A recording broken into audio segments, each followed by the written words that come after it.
Welcome to this class on human trafficking, a critical global issue affecting millions of people worldwide, organized by the RPF Training Center Maula Ali. In this session, we will cover the following topics. 1. What is human trafficking? 2. Types of human trafficking. 3. Causes of human trafficking. 4. For what purpose human trafficking is done? 5. How human trafficking is done? 6. Human trafficking through railways. 7. How to detect human trafficking in railways. 8. Steps taken by railway in prevention of human trafficking through railways. 9. Role of railway servants in case of human trafficking. 10. Laws for prevention of human trafficking. 11. Conclusion. First we will discuss about what is human trafficking. Human trafficking is a serious crime and a violation of human rights, involving the exploitation of people through force, fraud, and coercion. It often involves the recruitment, transportation, transfer, harboring, or receipt of individuals, typically for the purposes of forced labor, sexual exploitation, or involuntary servitude. This illegal activity affects millions of men, women, and children globally, including in both developed and developing countries. Human trafficking is the third largest international crime. Let us discuss about types of human trafficking. First, sex trafficking. Victims are forced into prostitution or other forms of sexual exploitation. This is one of the most commonly recognized forms of trafficking. Second, labor trafficking. Individuals are exploited for forced labor in various industries, including agriculture, construction, and domestic work. Third, child trafficking. Children are trafficked for exploitation in labor, sexual activities, or even recruitment into armed forces. And finally, fourth, organ trafficking. Victims are trafficked for the removal of their organs to be sold illegally. Let us discuss what can be the causes of human trafficking. 1. Poverty. Poverty is a major driver of human trafficking, as individuals living in economically deprived areas are often desperate for better opportunities. Traffickers prey on these vulnerabilities, offering false promises of jobs, education, or a better life. Poverty forces people into risky situations, making them more susceptible to exploitation. 2. Lack of education. Limited access to education leaves individuals unaware of their rights, employment opportunities, and the risks associated with migration or work abroad. Uneducated individuals may not recognize the signs of trafficking, making it easier for traffickers to manipulate and deceive them into exploitative situations.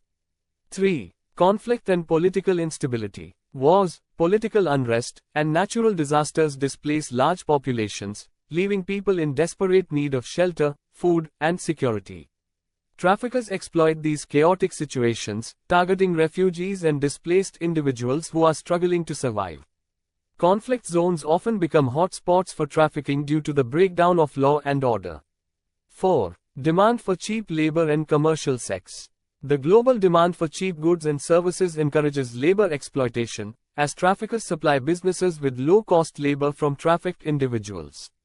Similarly, the demand for commercial sex fuels sex trafficking, where victims are forced into prostitution or pornography. This demand incentivizes traffickers to exploit vulnerable individuals for financial gain. 5. Corruption. Corruption in legal systems, law enforcement, and government agencies enables traffickers to operate with impunity. In some countries, officials may be bribed to look the other way or even directly participate in trafficking networks. Weak law enforcement and inadequate prosecution of traffickers make it difficult to combat the crime effectively, allowing trafficking to thrive. Let's explore the reasons behind human trafficking. 1. Prostitution and sexual exploitation. A significant percentage of trafficking victims are forced into prostitution or other forms of sexual exploitation. Victims, often women and children, are coerced into the sex trade and exploited in brothels, massage parlors, or on the streets. 2. The entertainment industry. Traffickers exploit individuals in certain sectors of the entertainment industry, such as forced participation in pornography or coerced performances. 3. Sweatshops. Victims are forced to work in sweatshops or illegal manufacturing operations under harsh conditions, often for little or no pay, producing goods for the global market. 4. Illegal adoption of children. Children may be trafficked for illegal adoption, where they are sold to families or individuals without legal processes, often under fraudulent identities.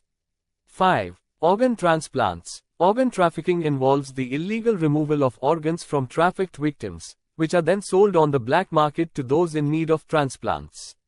6. Forced marriages. Victims, primarily women and young girls, are trafficked for forced or child marriages, often in exchange for money or as part of cultural practices.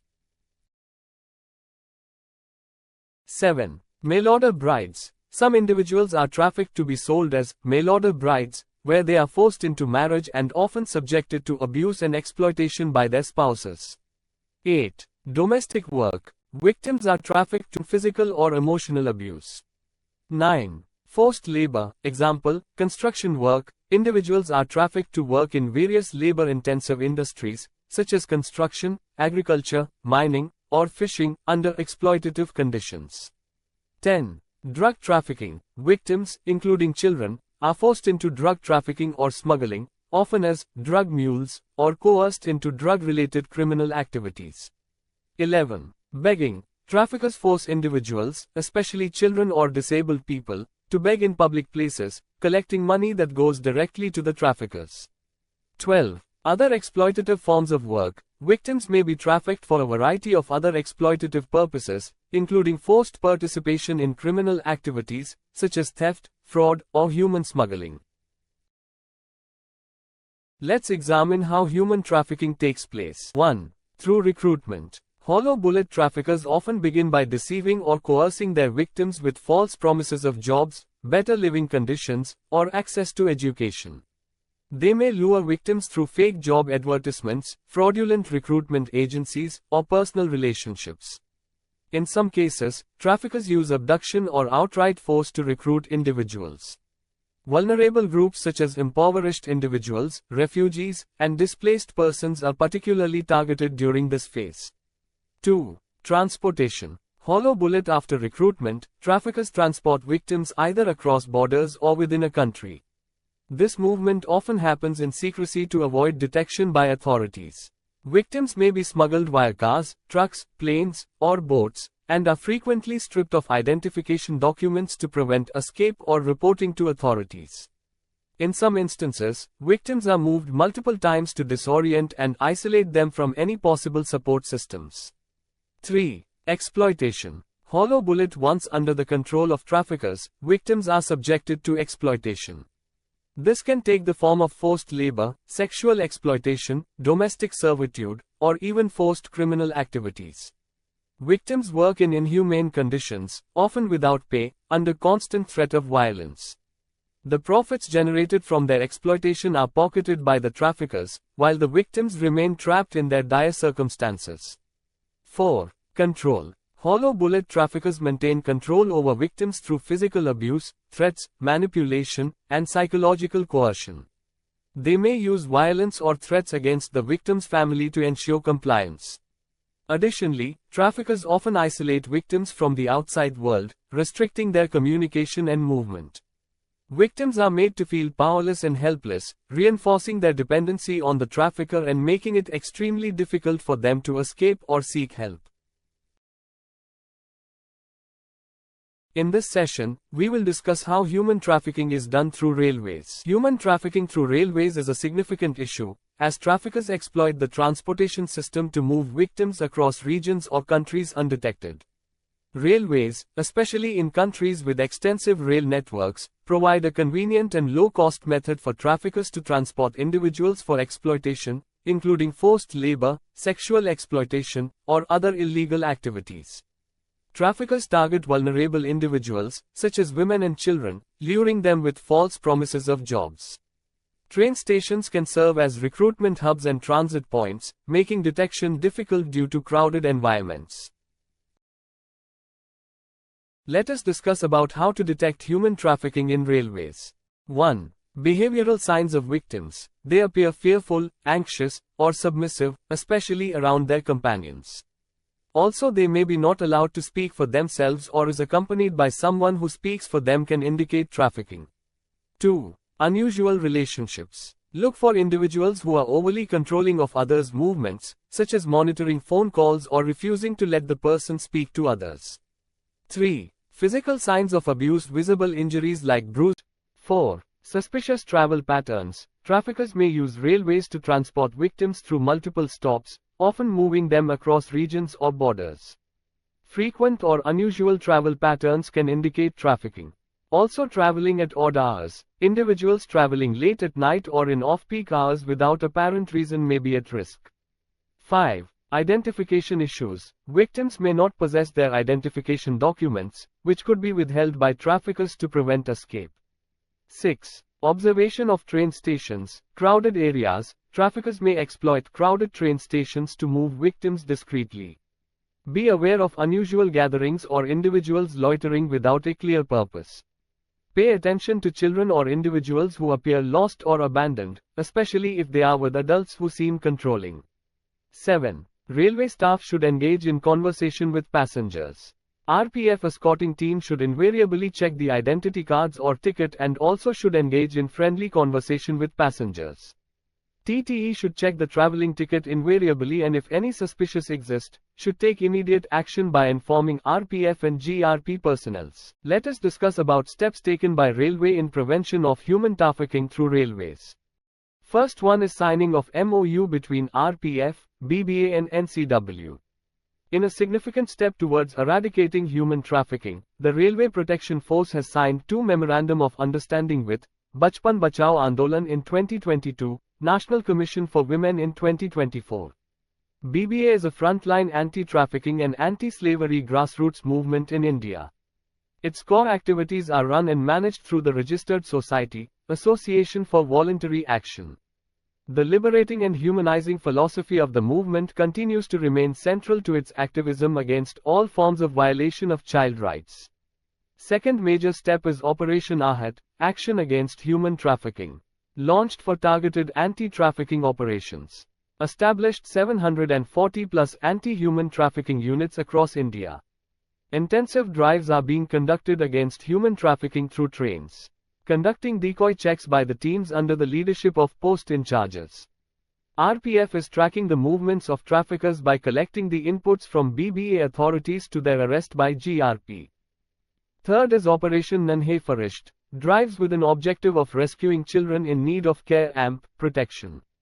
RPF is acting like a bridge between child help desks, NGOs and parents for repatriating the missing children.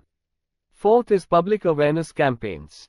RPF in coordination with GRP, BBA, implement educational campaigns at train and railway premises targeting passengers to raise awareness about human trafficking. Distribute informational materials at train stations, including posters and pamphlets, highlighting warning signs and reporting mechanisms for suspicious activities. Let us discuss the roles and responsibilities of various railway officials in preventing human trafficking through railways. First, we will discuss the responsibilities of station master. The SM, SS, SD shall record details of the child and the person who brought them in a designated register. Maintain contact information for child welfare committees and local NGOs, hospitals, and children's homes. Keep a list of designated police officers or special juvenile units as per legal requirements. Utilize station impressed funds for meals, medical expenses, and photographic documentation of the child. Assist in verifying the child's Aadhaar details with RPF if the child is enrolled. Advise RPF to utilize NCRB tools for child identification. Use the Unify mobile app for automated photo matching of rescued children with missing children. Access the digital police portal's missing persons search feature. Inform field units about usage of these tools as per the specified communication. Make periodic public announcements regarding the child without compromising their identity. The SS/SD supervisor of the concerned railway department must proactively prevent contractors from employing children under 18 as laborers, and if found doing so, are required to lodge an FIR under relevant legal provisions. File an FIR against contractors using child labor under legal provisions. Ensure ID cards for all child help desk staff are signed by SS, SM, SD. After recording details, hand over the child to RPF, who will hand over them to ANGO for CWC presentation. Present the child to CWC within 24 hours if no NGO is available. Do not release children directly to parents or guardians without CWC approval as per the Juvenile Justice Act. Seek assistance from RPF for assigning a female RPF constable to secure rescued girl children. If unavailable, seek help from female GRP staff or railway employees. Inventory items found with the child, secure them with RPF, and send with the child to CWC. Maintain detailed records of rescued children as specified and share with RPF for public outreach. Counsel parents or guardians receiving the child to prevent future abandonment or unsafe travel. Now let us see the roles and responsibilities of SHO, GRP and Inspector, RPF. The RPF is a central security force dedicated to protecting railway property and passengers, focusing on preventing trafficking and supporting destitute children. The GRP, part of the state police, handles crime prevention, detection, and law enforcement on railways, supporting RPF and railway officers. RPF inspectors at stations without child help desks must provide food, water, shelter, sanitation, and medical aid for children in their custody until they are transferred to a station with a child help desk. RPF inspectors at these stations will have an impressed fund for children's meals, medical needs, and transport to the nearest child help desk station. The GRP SHO and RPF inspector are responsible for implementing this SOP.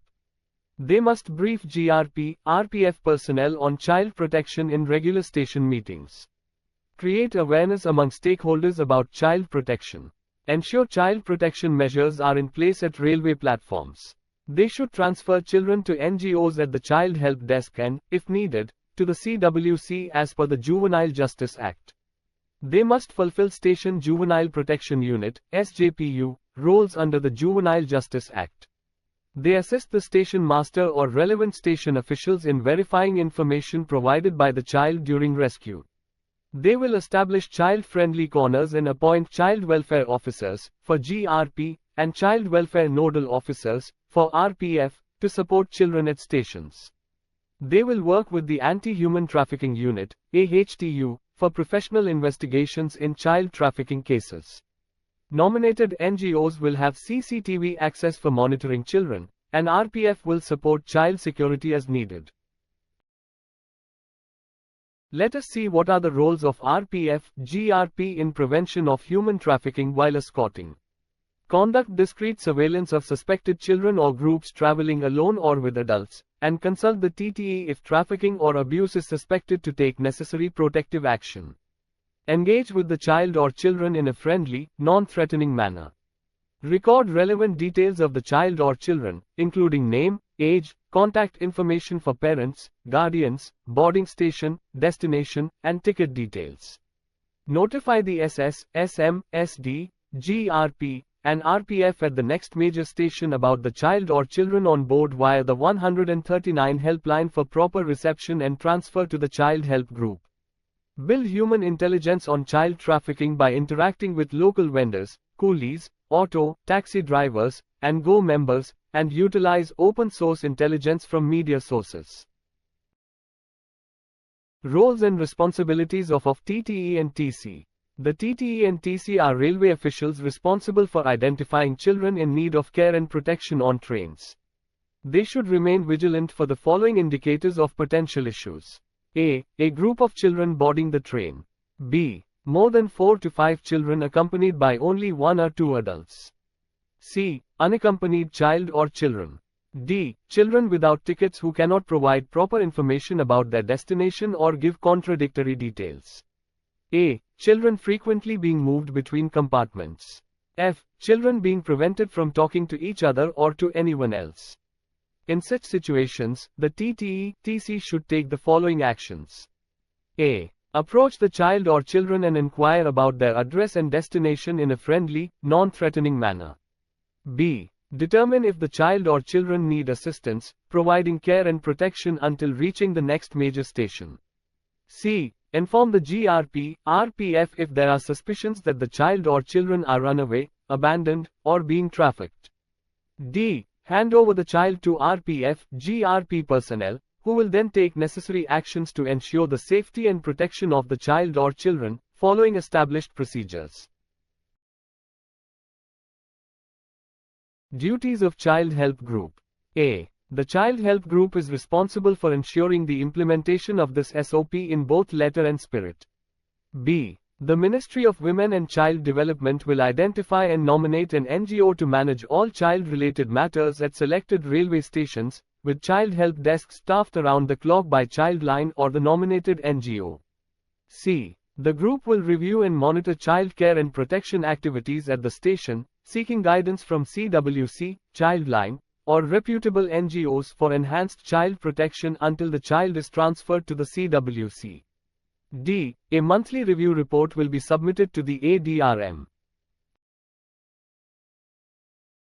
Let us discuss about the laws for prevention of human trafficking. 1. The Immoral Traffic Prevention Act, 1956. This act aims to combat trafficking for commercial sexual exploitation. It criminalizes activities such as prostitution and establishes penalties for those involved in trafficking women and children for sexual purposes. Bharatiya Nyay Sanhita. Section 96 BNS. Anyone who entices a child for potential illicit intercourse may face up to 10 years in prison and fines. Such actions are punishable if the intent is to force or seduce the child. Section 141 BNS. Importing any girl under 21 or boy under 18 into India, with knowledge they may be coerced into illicit intercourse, is prohibited. This action is subject to legal penalties, imprisonment which may extend to 10 years and fine. Section 143 BNS. Beggary has been introduced as a form of exploitation for trafficking in.